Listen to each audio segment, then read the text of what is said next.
Y es mi tiempo. Mi tiempo es mi tiempo y tu tiempo es tu tiempo. Tenemos un pacto. Vengo de trabajar y lo único que quiero es relajarme un poco. Perdona, es que estoy un poco nerviosa. Inaguantable, vamos. ¿Tienes la regla? No, no tengo la regla, hostia. Simplemente que tengo un problema que aquí toda la suda y ya está. Coger un puto bus o hacer un escrito es un problema. Es que no entiendo. Es que no entiendo qué te agobia. No entiendo por qué no se lo has dicho a tu jefe. No entiendo que llegues a casa a tocarme los cojones. Si me has ayudado es porque tú has querido. Mira, yo no te necesito para hacer mis cosas y tú deberías hacer lo mismo. No depender. Eres una mujer dependiente. Y no quiero decir nada de tus padres. Prefiero no entrar en ese tema. ¿Qué quieres decir? ¿Qué quieres? Porque te lo han dado todo. Cuando yo a ti te he ayudado, nunca te he pedido que me dieras las gracias. ¿Qué me has ayudado, ¿A qué? Bueno, Dime. pues con tu nuevo trabajo. ¡Ah! ¡Tócate los huevos! Mi último trabajo es gracias a ti. Me estás diciendo que no soy una persona válida. Que soy un inútil, como tú. ¿Tú qué te has creído? Claro, como lo has tenido todo fácil. ¿Crees que con abrir la boca todo el mundo se arrodilla y obedece a la princesa manipulada? ¡Pero basta ya! ¡No me grites! ¡Te pido por favor que no me grites! Y que sea la última vez, ¿te enteras? Que sea la última vez que me mires y no llores. ¿Qué eres? ¿Una niña, ¿Una niña? Joder, tía, crece. Yo nunca te he gritado ni te he faltado el respeto. No sé qué hacer. Mi marido. Ya he ido. Trae el parte médico. Si no lo trae, tranquila que llamo un momento a la chica de Asuntos Sociales que la acompaña al hospital. Por favor, su nombre. No me ha pegado. Él nunca me ha puesto la mano encima. Me trata mal.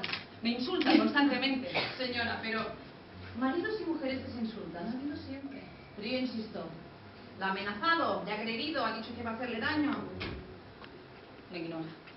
Señora, pero nosotros no estamos aquí para eso. Ya ha amenazado con echarme de casa, eso. Eso póngalo en la casilla.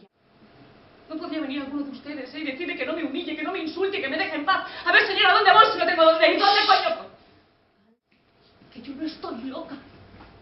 ¿Usted se cree que yo me voy a inventar las cosas que me hace ese hombre? A ver, ¿cómo se lo explico? ¡No estoy loca!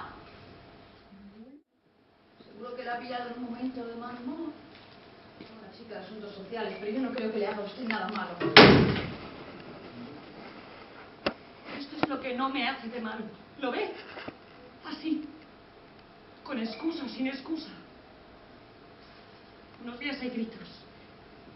Otros días silencio desde que se levanta hasta que se acuesta porque le da por ahí. Otros días humillaciones. Porque no he calentado bien la comida. O porque me he ido con una amiga a hacer un café. Señora, tengo miedo. Dígame que no quiere, que no sabe o que no me puede ayudar. Pero no me diga que no me hace nada malo. Solo porque no me pega. ¡Mira qué pinta! Ya no te arreglas ni. Por lo que quieras. ¡Me das casco! No sirve para nada. Se aprovechan de ti. Calladita estás, mamá. Si es que todo va mal. ¿Por qué? ¿Con quién has estado? ¿De dónde vienes, inútil? ¡Pum! ¡Loca! ¡Gigante! ¡No! ¡Tú te vas a